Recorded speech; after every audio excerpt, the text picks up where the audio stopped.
말씀을 찾았으면 요한복음 12장 20절로 43절 말씀을 함께 합독하겠습니다. 명절에 예배하러 올라온 사람 중에 헬라인 몇이 있는데 그들이 갈릴리 베세다 사람 빌립에게 가서 청하여 이르되 선생이여 우리가 예수를 배우고자 하나이다 하니 빌립이 안드레에게 가서 말하고 안드레와 빌립이 예수께 가서 여쭈니 예수께서 대답하여 이르시되 인자가 영광을 얻을 때가 왔도다. 내가 진실로 진실로 너희에게 이르노니 하나의 밀이 땅에 떨어져 죽지 아니하면 하나의 그대로 있고 죽으면 많은 열매를 맺느니라. 자기의 생명을 사랑하는 자는 잃어버릴 것이요 이 세상에서 자기의 생명을 미워하는 자는 영생으로 보존하리라. 사람이 나를 섬기려면 나를 따르라. 나 있는 곳에 나를 섬기는 자도 거기 있으리니 사람이 나를 섬기면 내 아버지께서 그를 귀히 여기시리라. 지금 내 마음이 괴로우니 무슨 말을 하리요. 아버지여 나를 구원하여 이때를 면하게 하여 주옵소서. 그러나 내가 이를 위하여 이때에 왔나이다. 아버지여 아버지의 이름을 영광스럽게 하옵소서 하시니 이에 하늘에서 소리가 나서 이르되 내가 이미 영광스럽게 하였고 또 다시 영광스럽게 하리라 하시니 곁에 서서 들은 무리는 천둥이 울었다고도 하며 또 어떤 이들은 천사가 그에게 말하였다고도 하니 예수께서 대답하여 이르시되 이 소리가 나는 것은 나를 위한 것이 아니요 너희를 위한 것이냐. 이제 이 세상에 대한 심판이 이르렀으니 이 세상의 임금이 쫓겨나리라. 내가 땅에서 들리면 모든 사람을 내게로 이끌겠노라 하시니 이렇게 말씀하심은 자기가 어떠한 죽음으로 죽을 것을 보이심이로라.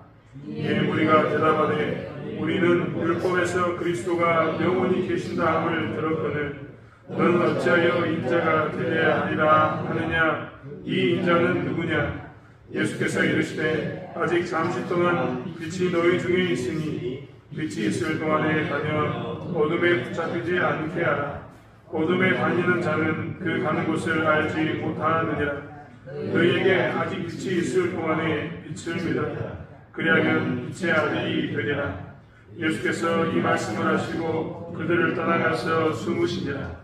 이렇게 많은 표적을 그들 앞에서 행하셨으나 그들이 믿지 아니하니 이는 선지자 이사야의 말씀을 이루려 하십니다. 이르되 주여 우리에게서 들은 바를 누가 믿으리까. 주의 발이 누구에게 나타났나이까 하였더라.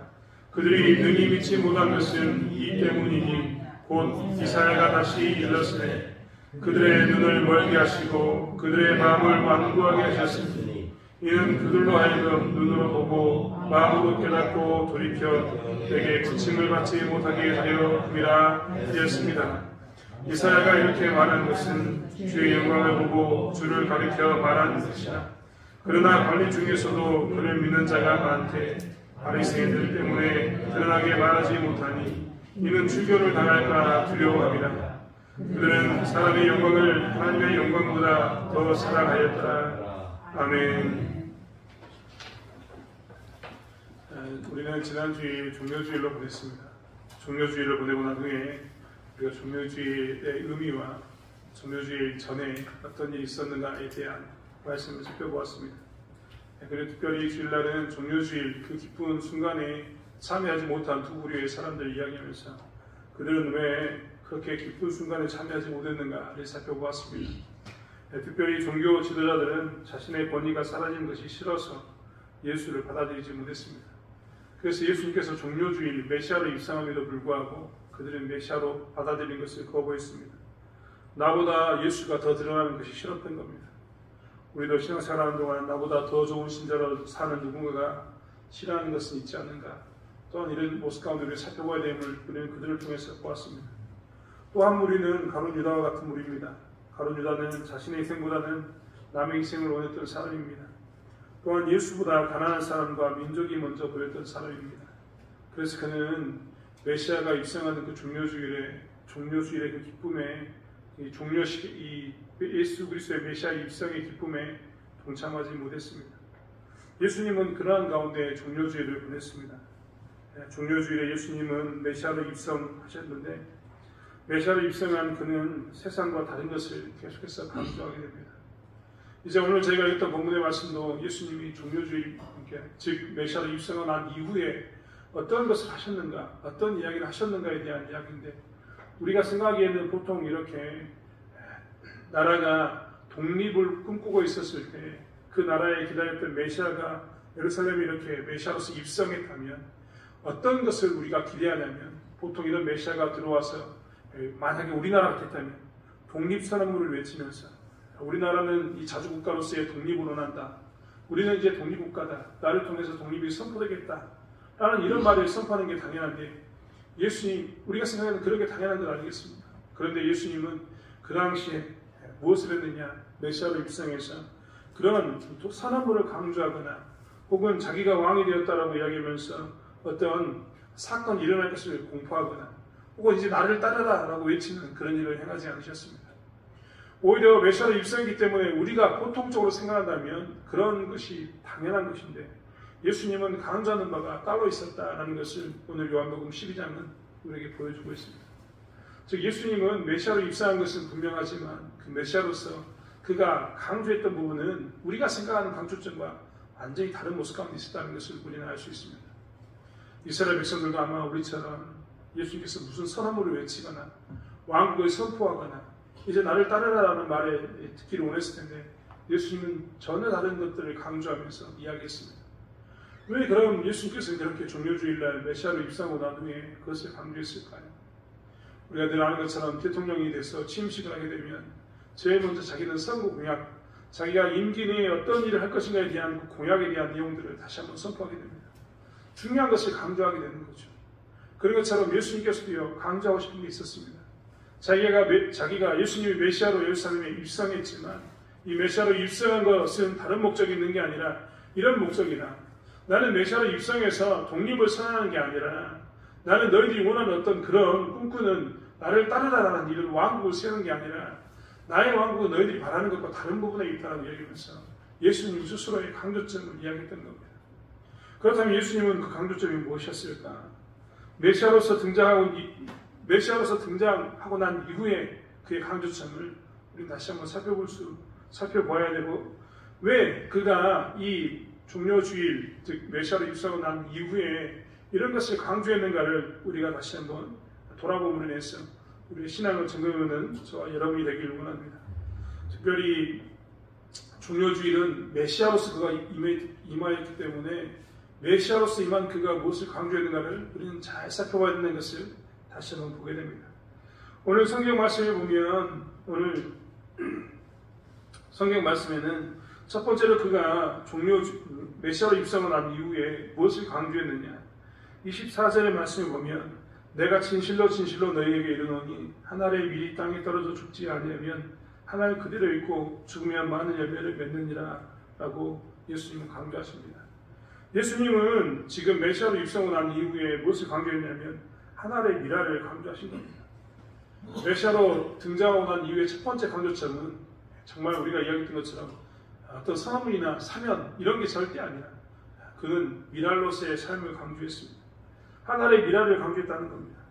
하나의 미랄을 강조했던 이유는 오늘 우리가 성경 본문에서 이야기한 것처럼 두 가지의 의미를 가지고 있습니다. 그 미랄의 의미는 어떤 의미냐? 첫 번째 미랄의 의미는 예수 그리스도 그 당신의 죽음에 대한 강조입니다. 사람들은 이 하나의 미랄에 대해서 어떻게 생각했을까? 즉 예수 그리스도의 죽음에 대해서 어떻게 생각했을까? 우리는 살펴봐야 합니다. 사람들은 씨앗이 땅에 떨어져서 썩는 것에 대해서, 특별히 이 하나의 미랄이 땅에 떨어져서 죽지 아니하면이라는 이 죽는 것에 대해서 사람들은 오해하기 십상입니다. 그것은 씨앗이 사라진다고 생각하지만 사실은 그 안에는 무엇이 있었습니까? 생명이 있었습니다.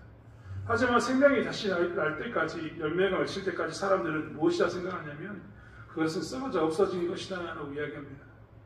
예수님께서도 자신의 죽음에 대해서 사람들이 이 예수의 죽음은 썩어져 없어지는 것에 해당하는구나 라고 살피는 것에 대해서 그렇지 않다라는 것을 강조하고 계시는 겁니다. 예수님의 죽음은 결코 죽어버려서 썩어서 없어지는 것이 아니라 새로운 생명을 위한 것이다. 미랄처럼 여러 가지 열매를 맺기 위해서, 더 많은 열매를 맺기 위해서, 많은 열매를 맺기 위한 그 죽음이다라는 것을 강조했던 겁니다. 마태복음 27장에 보면 예수의 죽음에 대한 사람들의 태도가 나옵니다. 예수님이 신문을 받고 있었을 때, 즉 십자가에 못 박히기 직전에 사람들은 뭐라고 이야기했는가? 마태복음 27장 27절부터의 말씀은 이렇게 이야기합니다. 이에 총독의 군병들이 예수를 데리고 관전 안으로 들어가서 온 군대를 그에게로 모으고 그의 옷을 벗기고 홍포를 입히며 가시관을 엮어 그 머리에 씌우고 갈대를 그 오른손에 들리고 그 앞에서 무릎을 꿇고 희롱하여 이르되 유대인의 왕이여 평안할지어다 하며 그에게 침뱉고 갈대를 빼앗아 그 머리를 치더라. 희롱을 다 한 후에 홍포를 벗기고 도로 그의 옷을 입혀 십자가에 못 박으려고 끌고 나가니라. 그들은 예수님의 죽음에 대해서 그는 잘못된 것을 외치다 죽었던 죽어야 될 자라고 이야기했고, 그의 죽음에 대해서 그들은 무엇을 했냐면 조롱당해도 싼 것으로 생각했습니다. 그렇기 때문에 그들은 예수님에 대해서 무엇을 했냐면 옷을 벗겼습니다. 그리고 홍포를 입혔습니다. 홍포를 입혔다는 것은 마치 왕처럼 꾸며졌다는 겁니다. 왜냐하면 예수님께서 했던 이야기처럼 그들은 예수가 왕이 되어서 그들을 다스릴 거라고 생각했는데, 예수가 잡혀있는 이 모습이 너무나 가증스러워서 그들은 예수에게 홍포를 입혔던 겁니다. 그리고 왕관 대신 가시관을 씌우고, 그 다음에 임금의 그 명령을 상징하는 규, 지휘관들이 가지고 있는 지휘봉을 상징하는 것을 대신해서 갈대를 그의 오른손에 들려주었습니다. 그리고는 계속해서 눌렸습니다. 유대인의 왕이여 평안할지어다. 유대인의 왕이라고 그는 계속 눌렸습니다. 하지만 그것에만 그친 게 아닙니다. 침 뱉었고 갈대를 빼앗아서 예수의 머리를 쳤습니다. 그리고 다 희롱하고 난 후에는 다시 왕의 옷이라고 입혔던 홍포를 빼앗아 벗겼습니다. 그리고는 끌고 나갔습니다. 그들은 예수의 죽음에 대해서 어떻게 지금 처리하고 있냐면, 예수의 죽음은 썩어져 죽어가는 사람, 마땅히 죽어야 할 사람, 이렇게 사라져야 할 사람으로 처리하고 있었던 겁니다.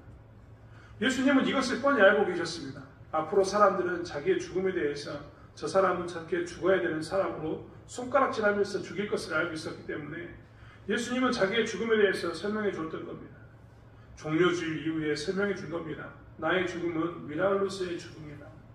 나의 죽음을 볼 때 사람들은 나에게 홍포를 입히고 내 손에 갈대를 쥐어주고 내 머리에 가시관을 쓰면서 나를 조롱하면서 침뱉을 텐데, 그런 죽음을 보면서 썩어져가는 것, 죽어야 될 사람, 이렇게 생각할 때 그 죽음을 바라보면서 너희들 어떻게 보라고 이야기하냐면 나는 열매를 맺혀서 죽는 것이다라는, 나는 미랄로 죽는 거라는 것을 예수님께서는 강조해 주신 겁니다.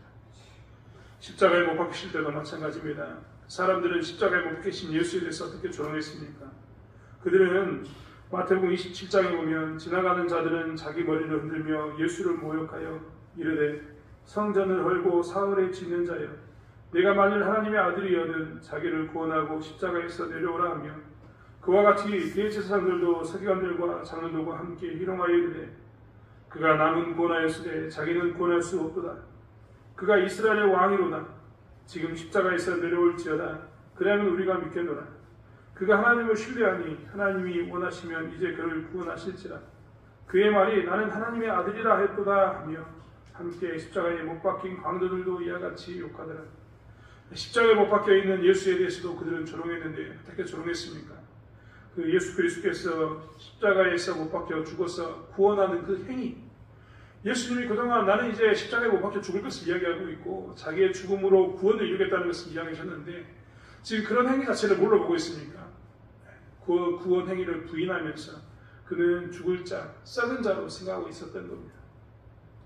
또한 그의 존재, 나는 하나님의 아들이다 했던 그 존재에 대해서도 그들은 부인해버립니다. 철저하게 그들은 십자가에 못 박히신 예수를 조롱하면서 예수님이 하셨던 그 삶의 방식, 구원을 위해서 우리 위해서 십자가에 못 박혀 죽였던 그것도 부인하고, 예수님이 하나님의 아들인 것도 부인하면서 어떻게 합니까? 그를 모욕합니다. 사람들은 철저하게 예수님이 썩어져 죽어가는 미랄인 것처럼 이야기합니다. 없어질 소멸의 존재로 생각했던 겁니다. 하지만 예수님께서는 그런 그들을 알기 때문에 사람들에게 가르쳤던 겁니다. 나는 이렇게 죽음으로 해서 어떻게 된다고요? 나는 이렇게 죽음으로 해서 많은 열매를 맺겠다라고 말씀하신 겁니다. 그렇기 때문에 하나님의 미랄을 강조하면서 나의 죽음에 대한 너희들의 시각을 바꿀 것을 이야기하고 있으셨던 겁니다. 사실 오늘날도 많은 사람들은 예수의 죽음에 대해서 이해하지 못합니다. 그냥 지나가는 이야기로 여러 가지 수많은 신하들 중에 하나인, 신들 중에 하나인 것처럼 이야기합니다. 그리고 예수의 죽음에 우리에게 있어서 주었던 그 은혜를 그들은 느끼지 못하고 경험하지 못합니다. 그렇기 때문에 그들은 지금도 예수의 죽음에 대해서 모욕합니다. 십자가의 죽음을 그저 죽었다로 끝내버립니다. 그들은 그렇기 때문에 부활의 기쁨 가운데 많은 열매를 맺는 그 기쁨 가운데 동참하지 못하는 것을 보게 됩니다. 예수님은 이것이 우려스러웠던 겁니다. 그렇기 때문에 하나님의 미랄을 강조하면서 제일 먼저 하나님의 미랄을 강조하면서 나의 죽음은 많은 열매를 가지고 올 것이다 라고 이야기합니다. 또한 이것에만 그치는 게 아닙니다. 하나님의 미랄은 제자들의 삶에 대한 강조이기도 합니다. 본문 20절에 보면 명절에 예배로 올라온 사람 중에 헬라인 몇이 있었다라고 얘기합니다. 그 전까지 있었던 사람들과 다른 부류가 등장합니다. 그들은 헬라인 몇이었습니다. 하지만 명절에 예배하러 온 것을 보면 그들은 신실한 하나님을 경외하는 사람들인 게 분명합니다. 그들이 이제 예수를 만나기를 청하였습니다. 예수님을 만나면 청한 것을 그냥 부탁할 사람, 예수님 만나기를 청했다 끝나는 게 아니라 부탁할 사람이 빌립이었고 빌립이 안드레에게 갔고 안드레와 빌립이 예수께 여쭈었다는 것을 이야기합니다. 즉 이제 예수님께서는 하나님의 미랄의 사건을 누구에게 이야기하느냐? 헬라인 그리고 안드레와 빌립, 즉 예수의 제자들에게 무엇을 이야기하냐면 예수에게 관심 갖는 모든 사람들에게 무엇을 이야기하냐면 하나님의 미랄의 사건을 이야기하고 있는 겁니다. 즉 다른 말로 이야기하면 제자들의 삶이 앞으로 어떻게 돼야 되는가에 대해서 하나님의 미랄로 이야기하고 있는 겁니다. 제자들의 삶에 대해서 이야기하면서 26절의 말씀이 뭐라고 나왔습니까? 사람이 나를 섬기려면 나를 따르라. 나 있는 곳에 나를 섬기는 자도 거기 있으리니 사람이 나를 섬기면 내 아버지께서도 그를 귀히 여기시라. 이 말은 무엇이냐면 앞으로 예수님 죽고 난 이후에 예수를 따르는 자들도 또한 동일하게 하나의 미랄이 되어야 된다는 것을 강조하고 있는 겁니다. 앞으로 제자들의 삶도요 동일하게 예수님처럼 고난 가운데 서게 될 겁니다.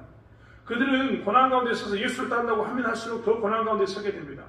세상은 그들이 예수를 따르는 것을 인정해 주지 않습니다. 오히려 예수를 따르면 따를수록 그들은 예수 믿는 자를 박해합니다.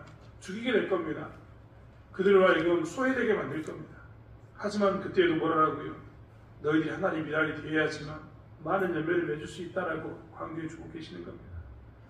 예수님이 지금 이 종료주일 이후에 그가 메시아로 입성을 한 이후에 강조했던 첫 번째는 바로 여기 있습니다. 하나님의 미랄입니다. 자신의 죽음에 대한 시각도 그리고 제자의 삶에 대한 시각도 바꿀 것을 이야기하고 있습니다. 오늘날 우리들은 너무나 편하게 신앙생활합니다. 이게 나쁘다는 이야기는 절대 아닙니다. 하지만 어느 때는 우리 스스로가 고난을 회피할 때도 너무나 많습니다. 예배드리기 싫으면 우리는 예배드리지 않습니다. 기도하기 싫으면 기도도 하지 않습니다. 그저 우리가 편할 대로 우리가 원하는 대로 우리의 모양에 맞춰서 신앙생활할 때가 참 많습니다. 우리는 오히려 고난과 먼 삶을 살고 있습니다. 예수께 나와서 우리가 원하는 것이 응답되지 않으면 예수를 떠나는 삶을 우리는 당연한 것으로 생각합니다. 하지만 신자의 삶은 절대 그렇지 않습니다. 우리의 삶은 내시당초 좁은 길을 향해 나가는 삶이고 우리의 삶은 부딪히지 않는 삶이 이상한 삶인 겁니다. 예수 믿고 사는 사람은요 예수처럼 살아야 하기 때문에 미랄로 살아야 하기 때문에 죽어져가는 것을 계속해서 경험하는 삶을 사는 것이 예수 믿는 사람의 삶입니다. 여러분 교회에서 같이 예배를 드리고 교회에서 같이 봉사하고 교회에서 같이 차를 타고 오고 교회에서 같이 밥을 먹고 하는 모든 과정 중에 우리는 항상 우리가 죽어야 한다는 것을 느낍니다. 여러분 교회가 왜 모여야 됩니까? 교회 안에서 부딪히게 된다니까요. 교회에서 같이 교회 오다 보면 부딪히게 되고 같이 밥을 먹다 보면 부딪히게 되고 같이 섬기다 보면 부딪히게 되고 같이 예배를 드리고 있다 보면 부딪히게 되고 교회에서 같이 이렇게 모여 사는 것이 즐거울 것처럼 보이지만 어떤 때는 계속해서 부딪히는 과정이라는 것을 알 수 있습니다. 사실 그때마다 우리가 고백하는 것은 뭐냐면 그러면 내가 그 길을 가지 않겠다라고 이야기하는 게 아니라 이 부딪히는 것이 내가 지금 썩어져 가고 있는 과정이다. 내가 이 미랄로서 죽어가는 과정이라는 것을 고백하면서 기꺼이 썩어져가는 그 자리를 지켜야 되는 겁니다. 그래야지만 교회가 어떻게 됩니까? 많은 열매를 맺게 되는 겁니다. 그래야지만 교회가 많은 열매를 맺는 교회가 되는 것입니다. 그런데 우리는 참 편하게 삽니다. 오늘 예수님은 그런 우리들에게 다시 한번 말씀하고 계십니다. 우리는 메시아로서 예수를 영접할 때 우리는 제일 먼저 우리가 미랄의 삶을 살아야 한다는 것을 꼭 기억해야 된다는 겁니다. 예수님이 미랄의 삶을 살았던 것처럼 우리 또한 기꺼이 미랄의 삶을 살아야 하고 미랄의 삶을 따라가는 그 신자의 삶을 살아가는 방향성을 놓치지 않는 저와 여러분이 되길 원합니다. 두 번째로 이야기하는 것은 좀 전에도 잠깐 이야기했던 것처럼 예수님의 죽음을 바라보는 시각을 바꿀 것을 강조하고 있습니다. 특별히 예수님의 죽음에 대해서 세상은 어떻게 평가했냐면 예수님의 죽음은 쓸데없는 것이다 라고 생각했던 사람들이 더 많았습니다. 특별히 종교 지도자들과 유대인들은 예수의 죽음에 대해서 자기들이 예수의 죽음을 결정했다라고 생각합니다. 자기들이 예수의 죽음을 결정하는 심판관이었다라고 이야기합니다. 다른 말로 이야기하면 빌라도는 그가 유대인이었던 예수를 행정적으로 사형을 집행할 수 있는 능력을 발휘해서 죽였다라고 생각합니다. 그리고 종교 지도자들은 예수를 자기들이 사회적으로 종교적으로 죽일 수 있는 사람이고 자기들이 죽일 수 있는 권한이 있어서 예수를 죽였다라고 생각했습니다. 그들은 철저하게 예수의 죽음은 자신들이 어떤 판단에 의해서 죽일 수 있는 어떤 권한을 가지고 죽였다라고 이야기하는 그런 일종으로 생각했다는 겁니다. 하지만 예수님의 죽음은 세상 사람이 세상에 있는 이런 사람들이 예수를 죽인 것처럼 보이지만 예수님의 죽음은 그것만의 의미를 가지고 있는 게 절대 아니다라고 오늘 본문은 이야기하고 있습니다. 오늘 예수님의 죽음은 무엇에 대한 이야기인가? 이제 예수님께서 31절에 뭐라고 이야기했냐면 이제 이 세상에 대한 심판이 이르렀으니 이 세상의 임금이 쫓겨나리라. 내가 땅에서 들리면 모든 사람을 내게로 이끌겠노라 하시니 뭐라고 이야기하고 있습니까? 예수님의 죽음은요, 막연하게 세상의 열왕들은, 세상의 이 재판관, 세상의 지도자들은 자기들이 예수를 죽였다라고만 생각하는데 예수의 죽음의 의미는 그것에 있는 게 아니라 세상의 심판, 열왕의 쫓겨남에 있다라고 이야기하고 있는 겁니다. 우리도 예수 죽음에 대해서 우리의 시각을 분명히 해야 합니다. 예수의 죽음은 누군가가 예수를 죽였다로 끝나는 게 절대 아닙니다. 예수의 죽음은 하나님의 설정한 계획 가운데 있었을 뿐만 아니라 예수의 죽음을 통해서 우리는 무엇을 기대하고 살아야 되냐면 예수가 죽었다로 끝나는 게 아니라 그가 세상을 심판했다로 우리의 시각을 바꿔야 합니다. 여러분, 우리는 예수님의 죽으심에 대해서 성경을 통해서 이미 많이 보았습니다. 예수님도 자기의 죽음은 철저하게 하나님의 계획 가운데 있었음을 늘 말씀하고 사셨습니다. 마가복음 8장 31절, 9장, 10장에 계속해서 예수님은 자기가 왜 죽어야 되는가, 자기의 계획이 무엇인가에 대해서 이야기합니다. 인자가 많은 고난을 받고 장로들과 대제사장들과 서기관들에게 버림받아 죽임을 당하고 사흘 만에 살아나야 할 것을 비로소 그들에게 가르치시되, 즉 예수님은 계속해서 이것들을 강조하고 계셨습니다. 하나님의 계획 가운데 있었음을 이야기하고 있다는 겁니다. 예수님만 강조했습니까? 구약에 알고 있는 오늘 제가 읽었던 이사야서의 말씀에도 계속해서 예수의 죽음에 대해서 강조하고 있었습니다. 하나님의 계획 가운데 있었던 철저한 계획 가운데 하나의 사건이었음을 이야기하고 있다는 겁니다. 그리고 이 사건은 어떤 의미를 갖는가? 그냥 세상에 예수를 죽였다로 끝나는 게 아니라 이 사건은 하나님의 심판이 너에게 임했다라는 사건이라는 겁니다. 세상은 자기들이 예수를 죽였다라고 이야기하는데 그게 아니라 오히려 뭐가 있다고요? 세상의 그 임금들에게, 세상의 심판자들에게 하나님의 심판이 임했다라는 것이 선포되었다는 겁니다. 우리는 그렇기 때문에 예수의 죽음을 볼 때마다 무엇을 바라보고 살아야 되냐면 이 세상에 이미 심판이 시작되었다라는 것을 바라보며 살아야 되는 겁니다. 많은 사람들이 굉장히 여유가 있습니다. 여러분, 예수가 이 땅에 오시는 순간 심판은 이미 시작됐음에도 불구하고 많은 사람들이 너무나 여유있게 삽니다. 제가 이번 주간, 지난 주간 우리 고등학교 1학년, 처음 고등학교 1학년 올라간 애들한테 계속 전화를 받았거든요. 어떤 전화였느냐, 아이들 중에 어떤 애들이 전화해가지고 저한테 이야기하는 겁니다. 목사님, 걱정돼 죽겠습니다. 너무나 힘듭니다. 라고 이야기하더라고요. 뭐가 걱정되고 뭐가 힘드냐 하고 물어봤더니 내일 모의고사 보는데 3월 첫 번째 모의고사거든요. 고등학교 올라가서 첫 번째 모의고사를 보면 자기들의 성적이 적나라하게 드러납니다. 고등학교는 성적을 다 이렇게 순위에 등급을 매기지 않습니까? 그래서 걔들이 두렵다는 겁니다. 3모 시험 보고 나면 자기들 말로 3월 모의고사, 3모라고 이야기했는데 이 시험 보고 나면 자기들이 너무나 괴로울 것 같다고, 성적이 안 나오면 미쳐버릴 것 같다고 하면서 공부하는데 스트레스를 너무 많이 받는다고 이야기하더라고요. 이 고등학교 1학년 아이들도요, 자기들이 이 시험 기간이 되면, 시험의 그 날짜가 되면 어떻게 합니까? 긴장하면서 뭐라고 했냐면 준비합니다. 이것 때문에 괴롭다라고 말할 만큼 그 시험에 집중하고 그 괴로움을 토로합니다. 그러면서 정말 공부에 집중하고 놀고 싶어도 그것에 집중하면서 어떻게든지 내가 시험을 잘 봐야겠다라고 생각하는 겁니다. 그런데 예수님께서 이 땅에 오셔가지고 우리에게 메시아로 입성하시고 난 후에 뭘 말씀해 주셨냐면, 내가 이제 곧 죽을 텐데 나의 죽음은 너에게 심판의 시작이야 라고 이야기하신 겁니다. 세상이 나를 죽이는 것처럼 보이지만, 나를 죽여서 내가 없어진 것처럼 보이지만, 아니, 그것은 내가 너희들에게 세상에 대한 심판을 선고하는 그 심판의 선고야 라고 이야기했던 겁니다. 그러면 우리는 사실 어떻게 살아야 되냐면, 이 심판의 선고에 대해서 어떻게 합니까? 우리는 긴장해야 합니다. 우리는 두려워야 되는 겁니다. 하나님이 철저하게 계획을 세워가지고 예수 그리스도를 이 땅에 보내주시고, 예수 그리스도를 통해서 이 하나님이 세웠던 이 계획 가운데 구원과 심판이 있다는 것을 우리가 알았다면, 우리는 이 구원과 심판의 날에 대해서 어떻게 살아야 합니까? 이 정말 긴장하면서 두려움 가운데 살아야 되는 것이 우리의 모습인 겁니다. 사실 예수님은 우리에게 심판을 선고하시면서 종려주일에 메시아로 입성하시기 위해 세상의 심판을 이야기하시면서 우리에게 무엇을 이야기하고 있냐면, 우리의 삶 가운데서의 그리스도를 따르는 것에 대한 긴장성을 이야기하고 있습니다. 예수님의 이제 세상에 대해 심판이 선포됐기 때문에 예수 따르는 사람은 어떻게 살아야 합니까? 안일하게 살 수가 없습니다. 멀리 있는 사건으로 살 수가 없는 겁니다.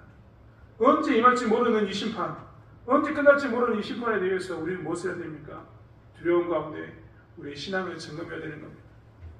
로마서 5장 8절에 보면 뭐라고 나왔습니까? 우리가 아직 죄인 되었을 때 그리스도께서 우리를 위하여 죽으심으로 하나님께서 우리에 대한 자기의 사랑을 확증하셨다라고 이야기합니다. 우리는 그렇다면 심판을 바라볼 때마다 예수의 죽으심이 심판에 관한 이야기의 시작이라면, 우리는 무엇을 해야 되냐면, 하나님께서 우리에게 주셨던 그 우리에 대한 사랑에 대한 확증을 붙들고 살아야 됩니다. 그리고 그 확증을 붙들고 어떻게 살아야 되는 겁니까? 심판에 있을 형벌에 대해서 긴장하면서 그것을 준비하는 삶을 살아야 되는 겁니다. 그런데 우리는 너무나 여유 있습니다. 즉 지나치게 여유가 있습니다. 우리가 이렇게 살아도 되는가 할 만큼 우리는 앞으로 다가올 심판에 대해서 긴장하지 않습니다. 데살로니가 후서 1장 7절부터 9절의 말씀은 이렇게 나와 있습니다. 환난을 받는 너희에게는 우리와 함께 안식으로 갚으시는 것이 하나님의 공이시니, 주 예수께서 자기의 능력에 천사들과 함께 하늘로부터 불꽃 가운데서 나타나실 때 하나님을 모르는 자들과 우리 주 예수의 복음에 복종하지 않는 자들에게 형벌을 내리시리니, 이런 자들은 주의 얼굴과 그의 힘의 영광을 떠나 영원한 멸망의 형벌을 받으리로다. 분명히 뭐라고 이야기하냐면 영원한 형벌에 대해서 이야기하고 있고, 영원한 형벌에 대한 심판에 대해서 경고하고 있는 것을 보게 됩니다. 그렇다면 우리는 이 땅에서 예수의 구원받은 자로서 어떻게 살아야 되는가? 예수의 복음에 복종하는 것, 말씀에 순종하는 것, 기꺼이 우리의 삶 가운데서 우리가 예수 그리스도의 십자가를 기다리면서 십자가의 길을 쫓아가는 그 삶 가운데서 심판을 기다리는 삶을 살아야 되는 것이 우리의 본분인 것을 봐야 된다는 것입니다. 하지만 우리는 자꾸만 놓치고 삽니다. 그래서 지나치게 여유 있게 지금은 내가 따르지 않고 좀 더 후에 따르겠노라고 이야기합니다. 하지만 예수님은 우리에게 분명히 말씀하셨습니다. 예수님의 오심은 심판의 선언, 심판이라고 분명히 말씀하셨습니다.